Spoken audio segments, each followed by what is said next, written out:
We've been in this selfie series now for most of the summer. And one of the things that you've probably noticed more than anything else is that this selfie kind of thinking and mentality can really seep into everything in our culture, and it does. It touches everybody. It touches people who are professing Christians, and it touches people who, with God, not even being on their radar. And this is thought of in our culture as the way to life, but really it's not giving us the life that we're looking for. A year ago, George Barna did a survey of adults and Christian adults, some professing to be Christians, some professing not to be, talking about some serious moral issues. And he wanted to see what they would agree or would they not agree on a certain number of statements.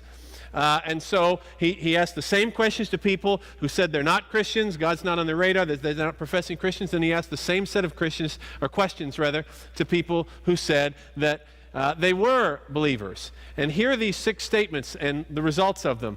This is the level of agreement that they had to these statements. Here's number 1. The best way to find yourself is to look within yourself. 91% of U.S. adults said yes. 76% of Christians agreed with them, that the best way to really find yourself is just to look inside. Here's the second statement. People should not criticize someone else's lifestyle choices. 89% of adults said yes, including 76% of Christians. In other words, we don't need to be critical about anybody's lifestyle choices. 3, to be fulfilled in life, you should pursue the things that you desire most. 86% said yes, 72% of Christians agreed. It's really about what you desire that fulfills your life. 4th statement. The highest goal in life is to enjoy it as much as possible. 84% of non-believers said sure, absolutely. 66% of Christians agreed that the highest goal in life is just to enjoy life. It doesn't really matter about the purpose of it, just that you're having fun. Number 5, people can believe whatever they want as long as those beliefs don't affect others. 79% of adults said sure, 61% even of Christians agreed. Now, believe whatever you want, it doesn't really matter, all beliefs are equal, just as long as it doesn't bother the other guy. Final. Any kind of sexual expression between 2 consenting adults is acceptable. 69% of adults agreed, including 40% of Christians. Here was the conclusion that they came of this study. The morality of self-fulfillment is everywhere. It's like the air we breathe. Much of the time, we don't even notice we're constantly bombarded with messages that reinforce self-fulfillment in music and movies, video games, apps, commercials, TV shows, and every other kind of media. That's a perfect example of the reflection of a selfie mentality on our culture. Remember, a selfie person tends to be self-absorbed. They tend to be self-focused. The subtle message is always, I am more important than you. I am more important than us. And in reality, that selfie mentality urges us to focus so much on ourselves that, in effect, we actually kind of worship ourselves. I worship myself even at the expense of others if necessary. What matters is me and my growing sense of self-affirmation or self-assertion or self-esteem. I just need it to be about me feeling better and so. And a selfie person worships themselves exclusively. And when you think about it, if Satan's biggest attention is to get people off the agenda of focusing on God and following Him, what a great tactic. Don't get them to worship Him, just get them to worship themselves. He doesn't need us to focus our attention on Him. He just needs us to stop focusing on God and just focusing on us. And we do a really good job of it. And if you don't think that you're susceptible to any of that, if you think all this selfie talk is for somebody else, it's for people on reality TV or some folks in the strangers in the newspaper or whatever, but it can't be you, I don't think you're being honest with yourself. I don't think you know your heart as well as you think you do. Because this selfie kind of thinking can affect all of us, whether we're a teenager or 20 or 40 or 60 or 80. It's not a young person's problem. It's not an old person's problem. It's not a single person's problem or a married person's problem it is something that all of us can be affected by. And when this self-worship, this self-thinking, selfie mentality starts to bleed in, one of the greatest signs of it in our life is pride. Pride is always present when we're worshiping ourselves and focused on ourselves. C.S. Lewis said that pride is the great sin. It's the ruthless, sleepless, unsmiling concentration on the self. Pride in any form is all about self-absorption, and if self-absorption is naturally saturated with pride. There's two kinds of pride. There's the superiority kind of pride that we see all the time, that we notice, that's basic, that we kind of take for granted. That superiority pride is saying, I'm always comparing myself to others, and I'm always thinking I'm better, and I'm looking down on everybody else. I'm competing for prominence, and I'm wanting to compete to be on top. And I'm going to let people know, and I'm going to think that I'm better about myself. That superiority kind of pride, that's the one we're most familiar with. But there's another kind of pride. It's an inferiority kind of pride that's just as prevalent, but we don't often notice or think about. And here's the inferiority kind of pride. We're always comparing ourselves to others, just like the superiority folks. But in this case, when we compare ourselves to others, we're always looking down on ourselves. We're always beating ourselves up. We're always noticing how much we're not as good as somebody else, how much we really struggle. Who do we think we are? There's nothing good about us. And so, do you want to know what's in common with both sides of superiority and inferiority pride? You are. You're in the center. It's all about you. The focus of your thoughts is about you. The focus of your comparisons is about you. It's how much you measure up to others. The focus of your attitude, everything is about you. That pride is at the center. Pride is always competitive. It's always causing us to resent those who are above us and to look down on those who are below us. Pride makes us foolish. We say things that we wouldn't otherwise say. We do things we wouldn't otherwise do. We even think things we wouldn't otherwise think when pride is in the driver's seat. It's the gateway to all kinds of bad decisions and all kinds of evil. When you do things and lash out and say things to hurt others, pride's always there. When you do things that are selfish, pride is there. Pride is always there when evil is present. It destroys individuals. It destroys families. It destroys friendships. It destroys all kinds of people, including you. Tim Keller says that pride is the carbon monoxide of sin. It kills you without you even realizing it's happening. That's how it works, friends, because here's what happens when the pride comes in and that selfie mentality, that self-worship comes in. We think that's normal and natural. We're wondering why everybody doesn't understand that that's normal and natural. Our culture tells us that it's normal and natural. Our culture tells us that that's the way it should be. And what's happening is we're becoming more isolated from others, more isolated from God, more isolated from people that we love. We're destroying ourselves in relationships more and more and more. It's killing us all around it, and we don't even realize it. Paul had this in mind 2,000 years ago when he wrote his letter to the Romans. We're going to be in Romans chapter 12 today. I encourage you to follow along with me. If you don't have a Bible, grab that blue one in front of you and turn to page 1123. We'll be there in just a second. Paul had this in mind 2,000 years ago. He saw this carbon monoxide of sin, how this self-worship, how this pride, how this selfie kind of thinking was absolutely destructive. Isn't it interesting to know that the same document that was written almost 2,000 years ago in the first century has great relevance to our situation in the 21st. Some of the circumstances are different, technology is different, and the speed of life may be different, and our knowledge of the world and science and all those kinds of things, that may be different. But the human heart, just the same.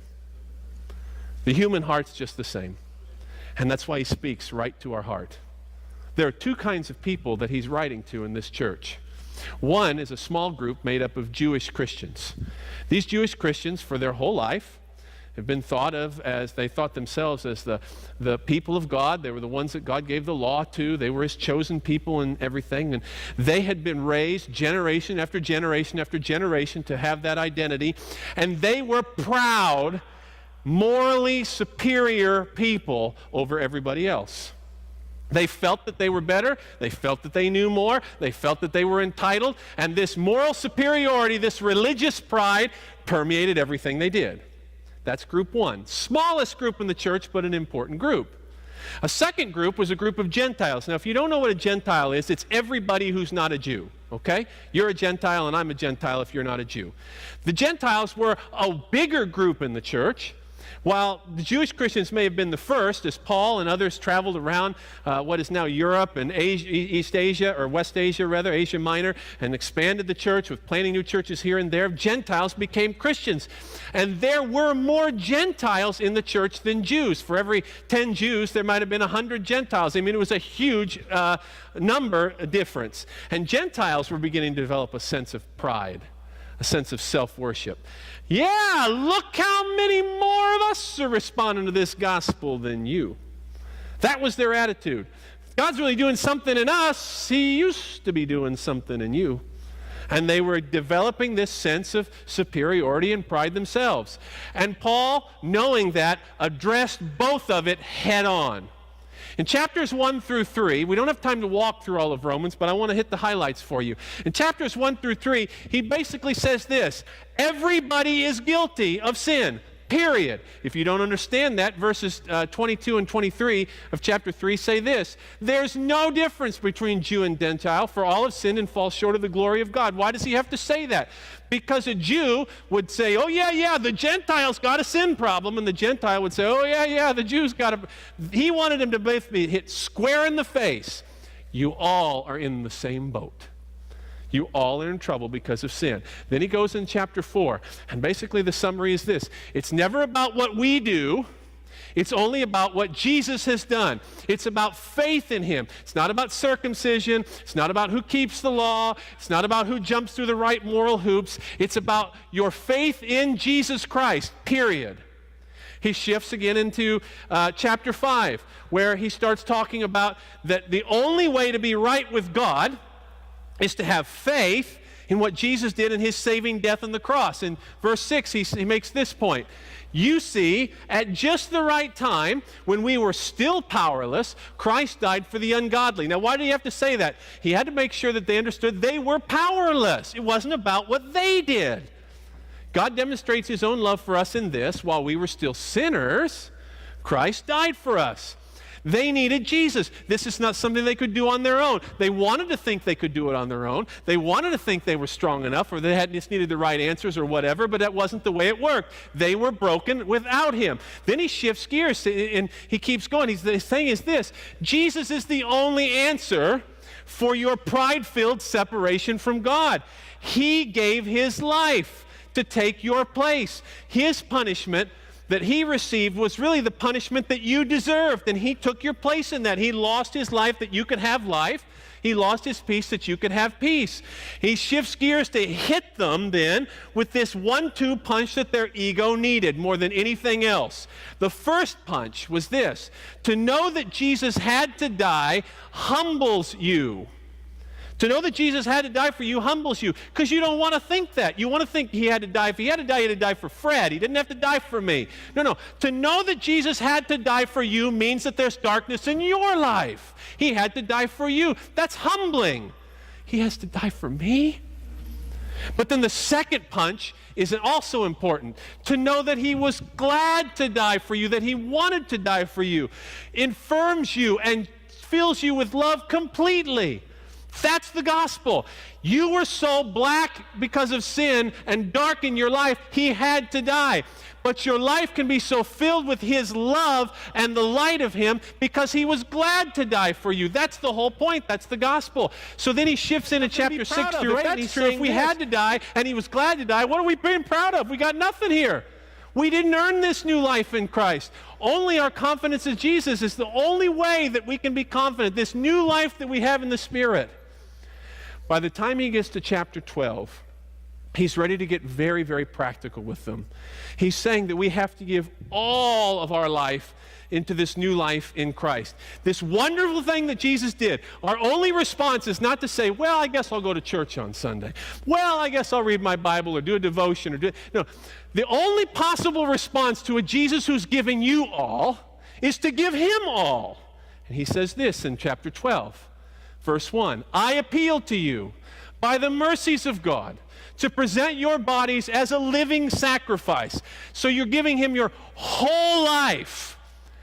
holy and acceptable to God, which is your spiritual worship. Don't be conformed to this world, but be transformed by the renewing of your mind. The only possible response to a God who gave us all is to give him all. Knowing who I really am in Jesus, what he really did for me, humbles me. And humility isn't just thinking less of myself, remember.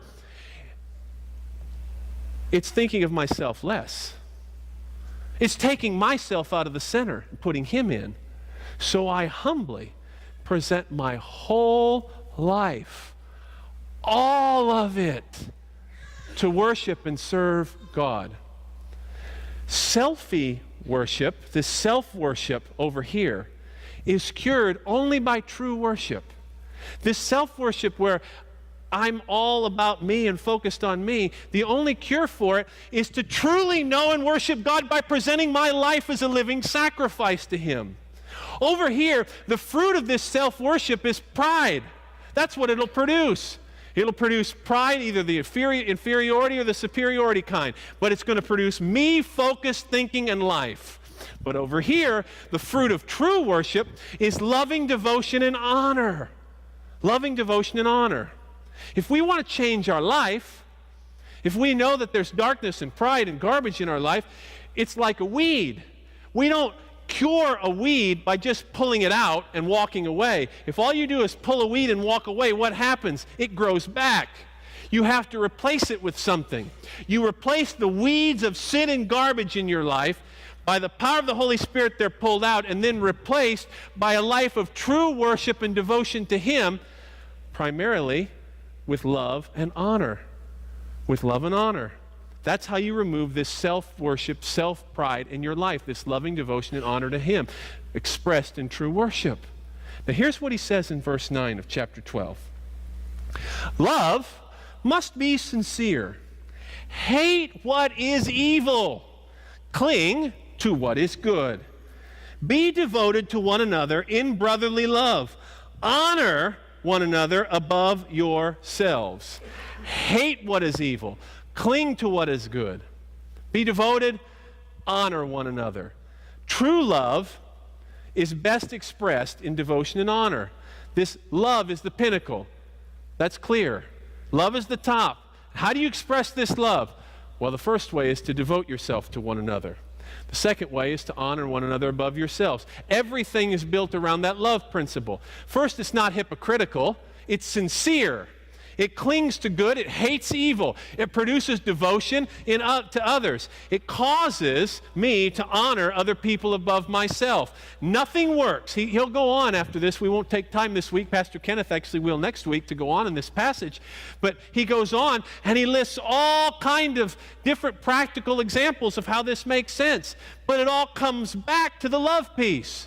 And offering your body as a living sacrifice. That's the pinnacle. Devotion, then, is a radical commitment of the heart to love. It's not saying, well, if I feel like being loving, I will. It's not saying, well, if everything just kind of comes together and it's convenient. No, it's a radical devotion of my heart. It's a decision. It's an act of the will. And it's an act of my heart to put it out there. I'm going to devote myself in love to fill in the blank. And this honor piece is huge too. It's a voluntary submission, honor is. It's voluntarily taking a place of lower position in order to serve others. So if two people are here, the only way service is going to happen is if somebody comes down here. But if two people are sitting here saying, well, I think you should, no, I think you should, no, I think you should, no, I think you should, well, I'm not what you... No, somebody has to do this. And they honor them, they're devoted to them by taking a lower position in order to serve. If we're all sitting around saying, well, you don't deserve it, or I don't deserve it, or you should do this for me, right? Nothing happens then. But loving devotion and honor takes that lower position. If you truly worship God, you express that best in devotion and honor toward others. It's the fruit of your life. Now, there's a big difference between something that you aspire to and something that you truly value at the heart level. For years, I aspired, for example, to be in shape. The problem was I valued sleeping in, movies, Twinkies, and Little Debbies more, right? I aspired to be that. But when the Little Debbie was on the shelf, that's what I valued more. When not getting up was the difference, that's what I valued more.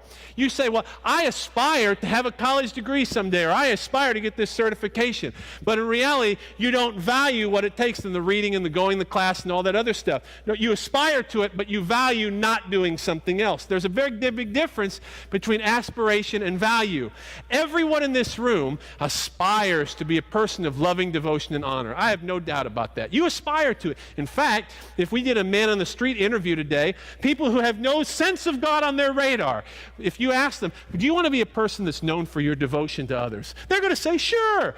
Do you want to be known as a person who honors other people? They're going to say, absolutely. Nobody's going to say, no, I want to be a self-centered jerk. I mean, nobody's going to say that, right? The problem is this.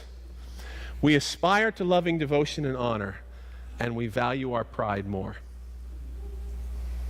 Well, Jim, that's harsh. How do you know that? I'll tell you how I know.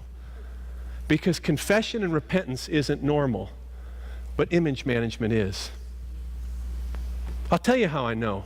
Because saying sorry and asking for forgiveness when we've blown it, that's not normal. But unforgiveness and bitterness and holding a grudge, that's normal. Because asking for help is not normal. But denying that you need anything is normal. Oh, I'm okay, no problem, it's all right. No, don't look over here, look over there. That's normal. Being real about the struggles in our life, bringing them into the light, that's not normal.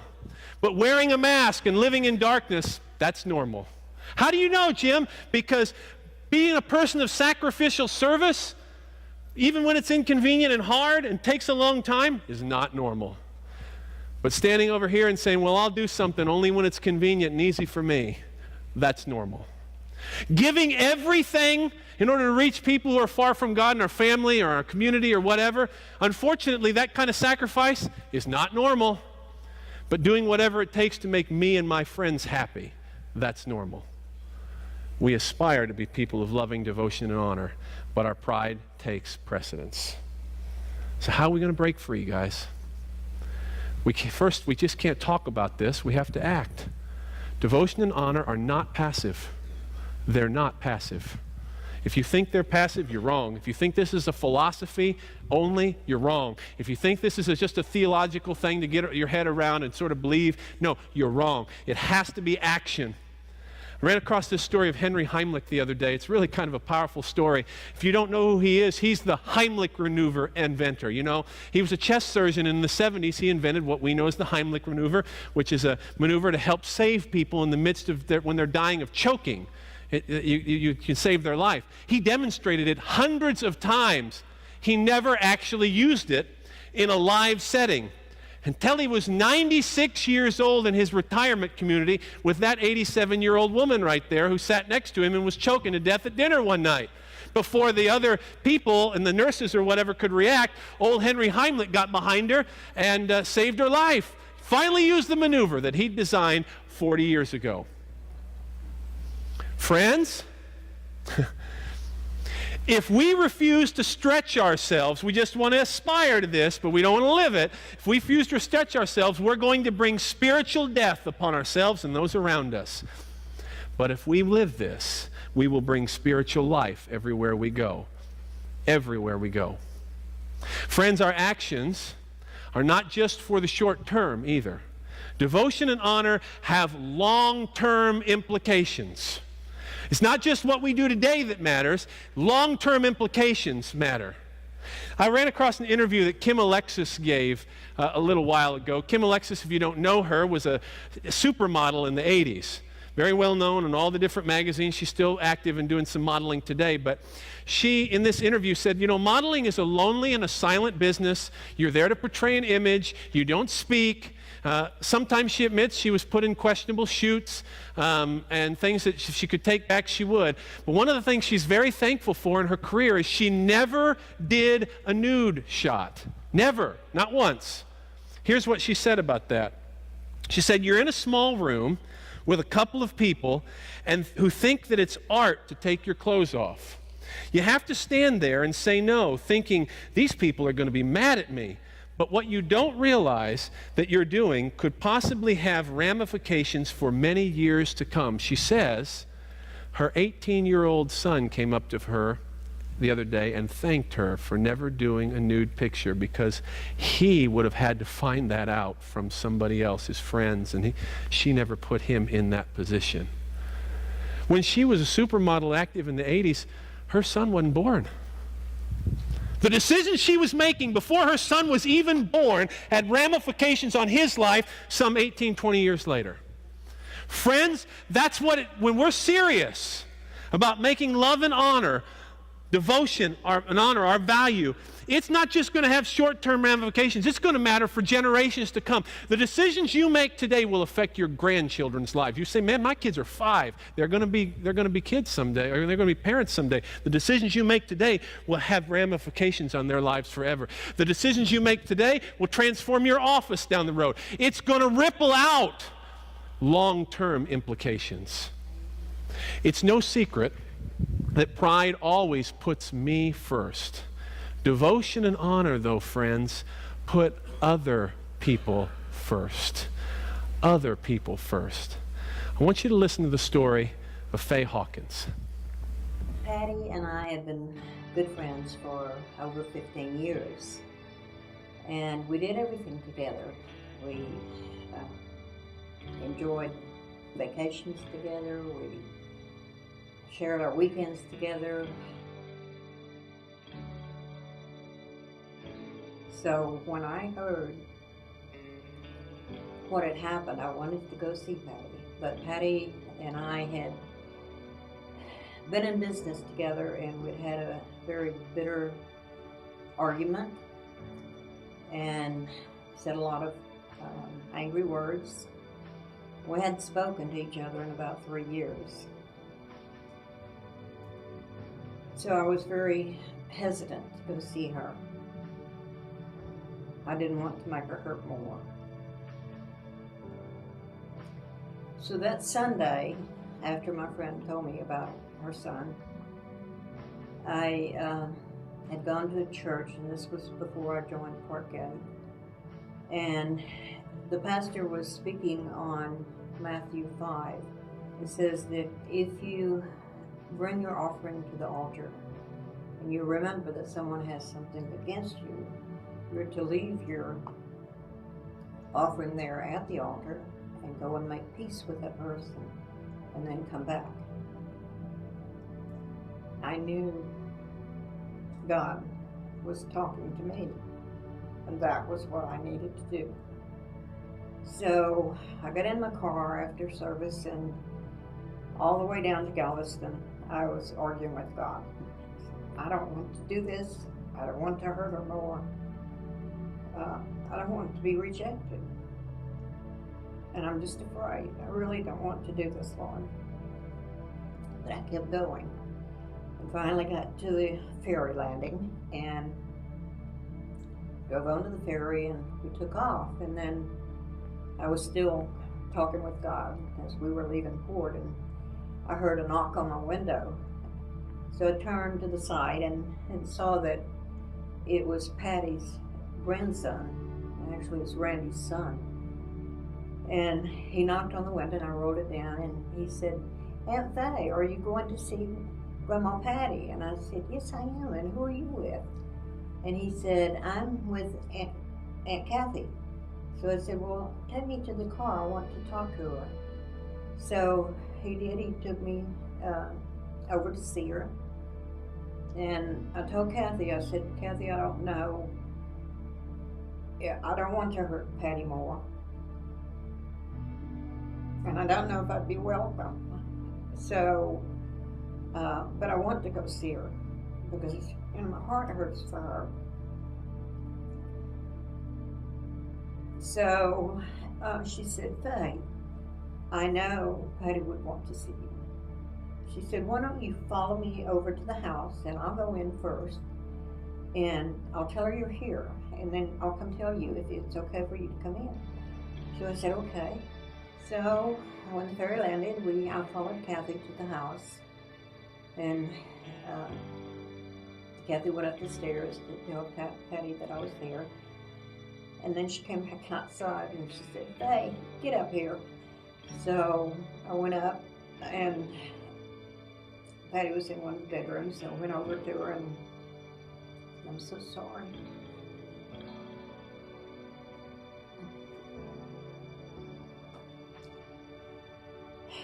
So we talked for a while and we hugged each other and we made plans to have dinner later that week.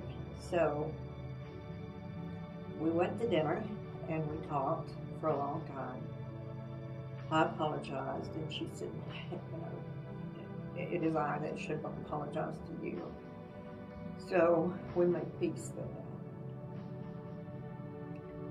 I didn't see her after that time. I think we talked on the phone a couple of times, and then about a month after that,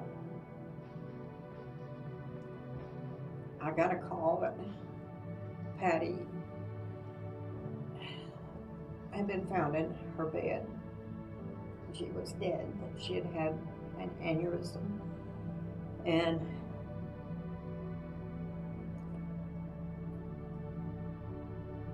so after that, God arranged all of this. It couldn't have happened by coincidence. That just as I got to the ferry, that her sister would be there, her grandson would be there, her two best friends would be there. That just doesn't happen. Timing was just perfect. And for Patty to be so open,